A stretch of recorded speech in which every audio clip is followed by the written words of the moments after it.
Bonjour à tous et à toutes, c'est Badam pour vous présenter un nouveau sapin en sucette.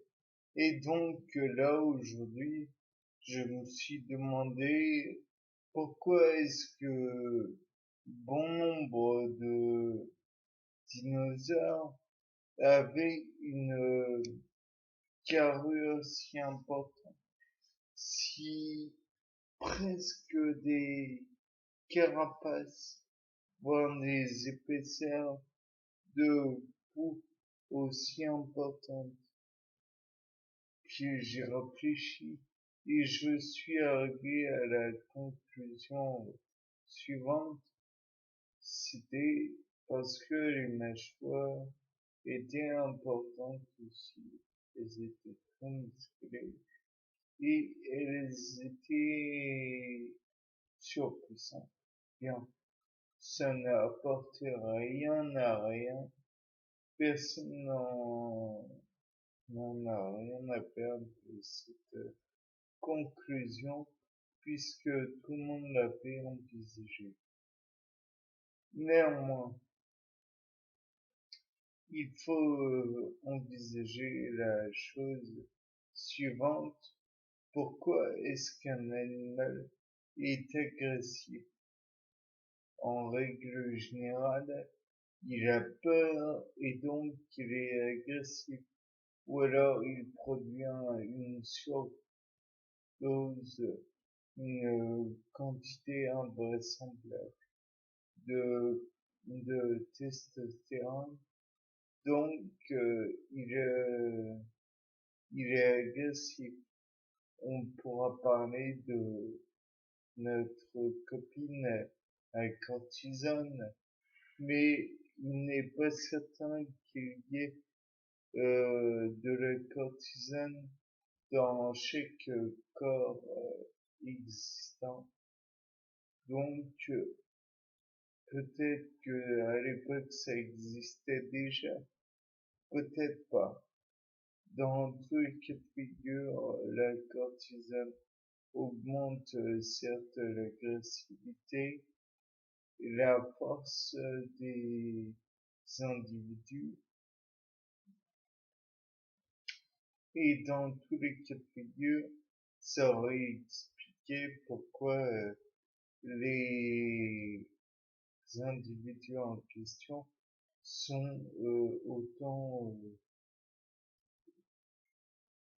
aussi bien munis, dirons-nous, en termes d'armes, mâchoires et griffes sont des armes, et pourquoi comment dire, il y a des défenses monumentales, à savoir l'épaisseur de la peau, bien que écailleuse, ou alors des carapaces ou autres, je ne sais pas, ce sont des véritables armures. L'ankylosaure en est la démonstration la plus flagrante, de mon point de vue du moins. Et donc j'ai envie de dire que peut-être que en fait si les autres les prédateurs et j'en passe étaient aussi bien fournis en armes, peut-être était-ce parce que ils voulaient faire un coup, un one shot, mais le one shot terrible dirons-nous, qui aurait tué les adversaires en un coup, permettant ainsi de faire des blessures terribles sans pour autant s'y reprendre à plusieurs reprises. Peut-être que un seul coup devait être fatal pour les proies. Et donc, peut-être que par la suite, ça aurait donné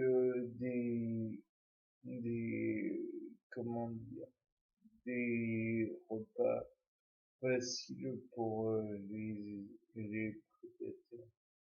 Bien que il faut, euh, 1, 2, 3.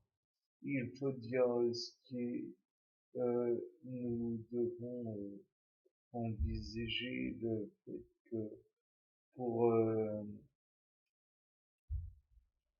affirmer qu'il y ait eu une grande production de cortisone à chaque fois, il aurait fallu qu'il y ait des glandes surrénales à la hauteur de la production, tout comme pour la testostérone.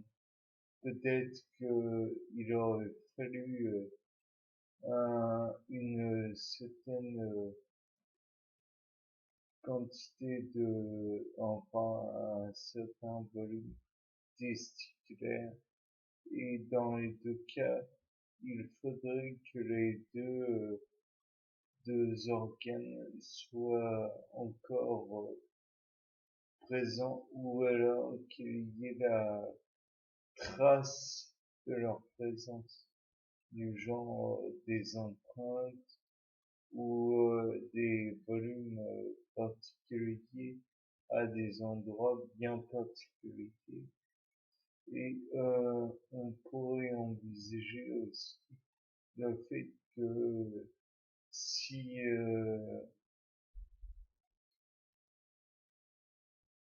si les hormones en question ont été produites, peut-être était-ce aussi parce que elles pouvaient être produites en grande quantité.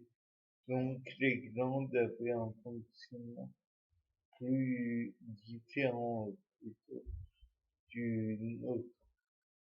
De plus, je viens de penser à une chose qui expliquerait un petit peu leur problème, puisque la cortisone empêche la croissance. Or, la GH, Growth Hormone, donc l'hormone de croissance, si elle était produite en quantité, plus besoin de cortisone pour expliquer la l'agressivité ou autre de l'animal.